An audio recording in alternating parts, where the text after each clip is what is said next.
Welcome to JetBackup JetTalks, where we speak with leaders shaping the web hosting and security industry. I'm your host, Jason Nickerson, and today's episode, our special guest is Dre Armeda, Head of Security Products at DigitalOcean. Dre is a veteran of both the U.S. military and the web security space. In this episode, we'll cover everything from his recent move to Texas and the all-important topic of tacos, to the evolution of cybersecurity, AI-driven threats, and the lessons he learned along the way. So let's jump right into this JetTalks conversation with Dre.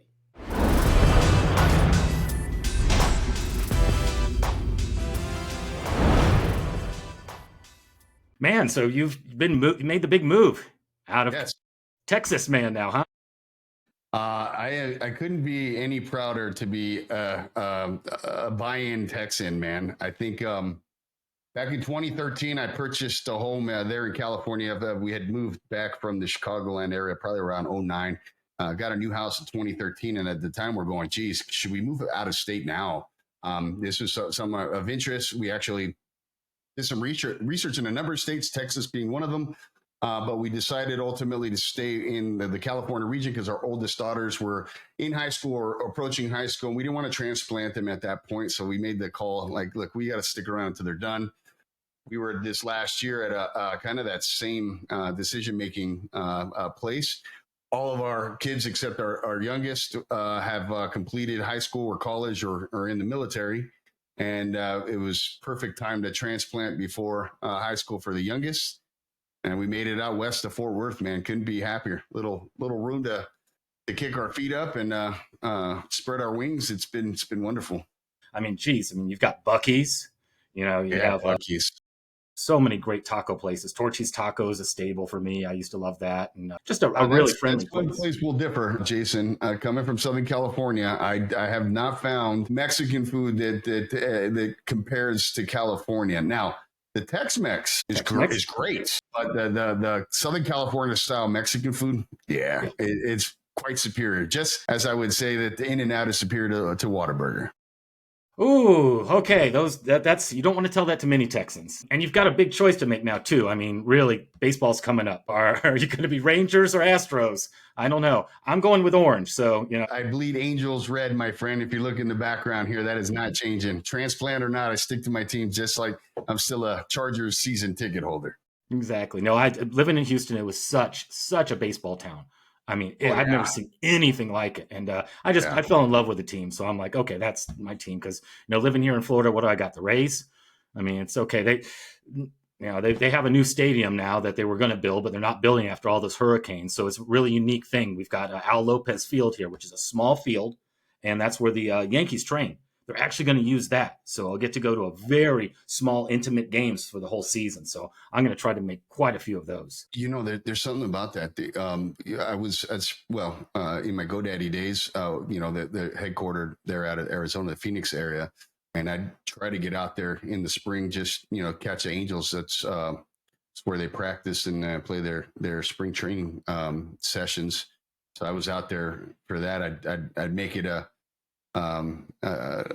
trip. I'd make a trip out there, at least one during, the early days to get some time on the field with them, man. It's awesome. That intimacy is excellent. Yeah. So speaking of the GoDaddy days, as far as the kind of threats that you were seeing when you started to develop your startup, you were looking more on the lines of, malware monitoring.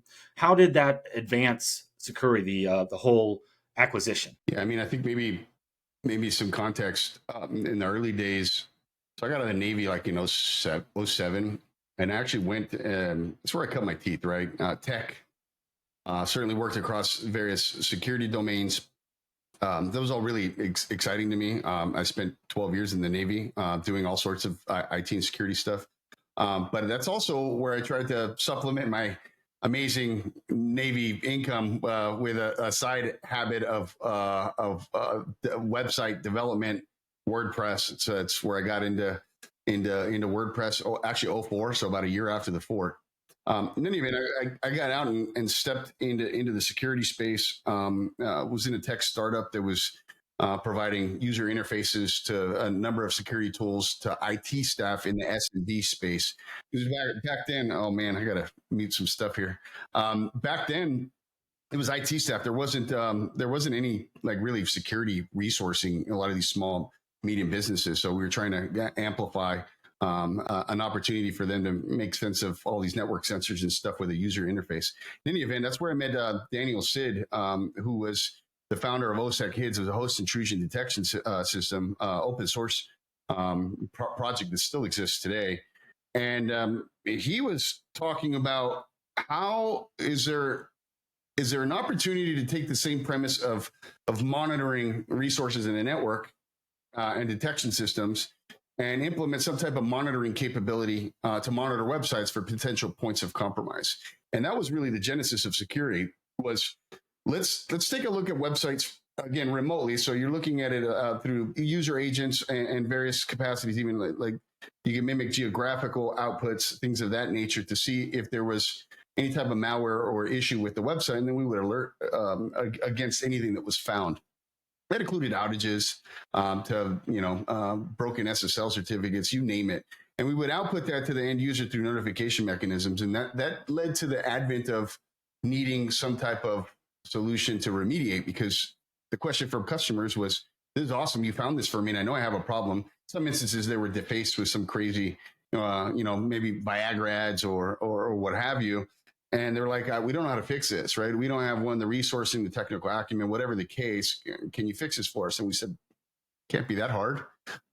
So we created a process, and eventually that turned into a full-scale solution and product to remediate websites where in the early days, we were cleaning hundreds, if not thousands of websites a day, which led us to the thought and the premise of like, geez, this is just a recurring issue, and it's really hard to mitigate this or to teach at scale end users to minimize their risk by not using password as password, or maybe being really regimented at updating their software. They're running 10 instances of WordPress in a shared environment. All of them are running 6-7 versions behind. That's a problem. So we looked at how we could mitigate that, and we set out to architect a web application firewall. When that was the advent of the Sucuri WAF, which is, I suppose now 11, 12 years old. And we built a layer of performance in there with the CDN. And we scaled the business. And eventually it became fairly attractive for a number of companies out there, and GoDaddy being the primary one that we ended up in a relationship with. And we went through the acquisition in 2017, and they acquired the tech stack. The brand still remains. It's selling the same services and iterations of it now in the future. But the tech stack is what you know as GoDaddy's website security today, or website security suite. That is the product line that they offer. So that's the context, I think. And that over time, obviously in the early days, it was really about that awareness. Scaling those solutions, building trust around how we could remediate or protect folks with that problem, because it was a problem that was mainstream, but website security wasn't. So how do we present that to end users that maybe aren't in the mid-market or enterprise that do have solutioning for that? And that seems to be the case still with GoDaddy. That's the market segment that they predominantly focus on. They certainly help designers and developers, as well as agencies and other organizations. They certainly have upstream customers as well, but that's their target segments. And the idea was to create a solution or a suite that was end to end for them. And we did iterate on it over time in my tenure there to really create an end to end solution that encompasses all of those security controls or principles across the domains that are important to layer security as best as possible for website owners, administrators, and users, but not break the bank and make it as simplistic as possible, right? So the monitoring component, right, to see when something's happened, being able to remediate, disaster recovery through backups, encryption of communications end to end in that environment. All of those things became core components in that suite that we continued to build and iterate on over my time there. I mean, when you started it, the solutions weren't all there in the beginning. That's what I find funny. A lot of the people who've just grown up now with these website builders with Wix and Squarespace, and they just think it's just so easy. And all the complications that we had to solve in the beginning of everything. I think, back when we're talking about in the 2000 era, more people were worried about, does it work with Internet Explorer than Right. the security thing. It took getting hacked before you went, okay, now what do I do about that? Now in the last 10 years, you've seen that rise in the bot traffic. You could have a website that's not even WordPress, and you just see it constantly being attacked with all these WordPress install things. So it's amazing how far we've come in such a small time span. I mean, I'm sure being in the trenches, it feels like a long time, but really over this little part of time, we were in 2010s, we were moving out of the wild web, area into the more standardization. Everything kind of flipped around. All the flashy stuff was gone. Let's just do it. SEO became, very, very important. Content still king. Nothing will ever change there. We got rid of Flash. We got rid of a lot of these vulnerabilities that nobody worries about anymore. But what have you seen like in the last few years that you really think about as being something that's on the horizon or actually happening right now? Yeah, and I think it's just it's an iteration on something that's happened for a long time. A lot of these attacks, most attacks, a high majority of attacks in the 90th percentile are automated opportunistic attacks. Now, the sophistication in that automation with machine learning and AI has just grown in its efficacy. It is forever changing, so it's the constant back and forth. It's a double-edged sword, right? When you think about AI, but certainly I think the impact and the velocity around these attacks has just grown. Those attacks were always there, and there was always some level of automation. But yeah, I think that when you think brass tacks is to the increase in areas or vectors and things that we're really thinking about as a whole, I think in the security community, especially when in the context of the web, is phishing attacks. They're just becoming smarter and more convincing, right? Certainly adaptive ransomware and how we're thinking about AI-driven malware, and we could dive into any of these. There's a lot of components I think that people often miss that drive the efficacy of these things, right? And I think one other area that's growing, we're seeing it more and more every day with the advent of all the different agents and Gen AI that's out there around deep fakes and social engineering attacks with deep fakes. So I'd say that those are kind of probably the key areas I think that I'm starting to see mature. They've been around for a while, certainly, but are starting to really mature through a lot of those automated functions that we've seen historically. Oh yeah, definitely, and it all has to do with AI. I mean, the deep fake. I mean, I've gotten text. When I started at a new corporation, my CEO texted me right before the whole big all hands meeting about, "Oh, I need you to buy something. I need you to do this." No, you don't. No, That's you right. don't. But how convincing would it be if he sent me a video message? That'd be a heck of a lot more convincing. Yeah, and so like you really just combine two really different attacks there, right? But that's the sophistication you get. So there was a phishing attack there with some type of generative AI fake, proposal that you need to do a thing, and here's why, or what have you. And it's becoming more challenging, more difficult to discern what's real, what's not. Really gone are the days of really easily detecting phishing attacks filled with grammatical errors. That's just not the case anymore. Fake AI, the deep fakes are becoming short of the hands. Just as long as they don't have the hands in the pictures or the videos, you're probably going to have a hard time determining in a lot of instances whether it's real or not. Yeah, and just thinking about where backups are, backups have really evolved. And in the beginning, when we were building websites, we just didn't think about backups. You thought maybe your hosting company had a retention every 24 hours, you're fine with that. Nowadays, you really need to have a whole strategy. You need to be backing up. If you're an e-commerce site, you need to back up every hour, if not every 30 minutes. If you're in some big high campaign, you need to make sure that you do offsite backups. We've seen that with several places on fire or just system failure, or anything can happen. And that's the scary thing to me, is thinking about backups. Nowadays, you really need to go to the next level. It needs to be, you have to have it encrypted. This decentralization of backups is really interesting. That's starting to happen now. So you don't have one fail-safe point, because if you really think about the phishing attack, what if it's easier to get into that storage and grab that website and just malware it up, do whatever you want with it, stick it back up there, send you an email from the hosting company, say, we just caught something, you need to push the restore button, and you have no idea what's going on. Yeah, I'd say distribution for resiliency, super important. Offsite is, I mean, you'd be silly not to. Like, you keep it in the same environment as the rest of your production code and such. It's just as vulnerable as anything else, right? Certainly, encryption, anything that's in the environment like that at rest needs to have some layer of encryption on it. Arguably, there's kind of 3 points to the encryption discussion there that I think that often people miss one of them. At rest and in transit, I think is probably more.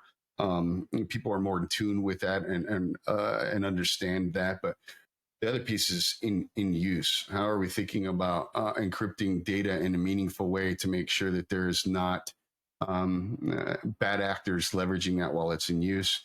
So using some type of queryable encryption is super interesting. That's obviously an aside from the backups or the disaster recovery piece, where it's imperative to make sure that you have some level of encryption wherever that storage sits.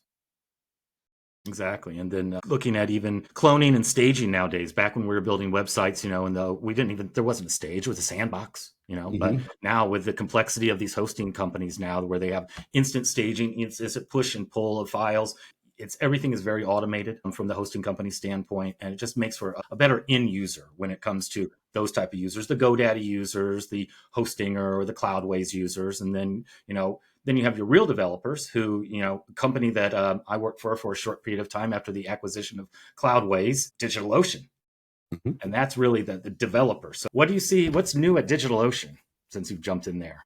I've been chartered with being very thoughtful about how we can imagine a world for our customers to come to DigitalOcean and have options available to them within whatever products they decide to use to help them reduce risk. Again, really taking that strategic approach of layered security and end to end through the life cycle of that website, whether it's from the initial stages of pushing code up to the environment when you set it up, to a really robust multi-layered architecture that has certainly more points of potential compromise.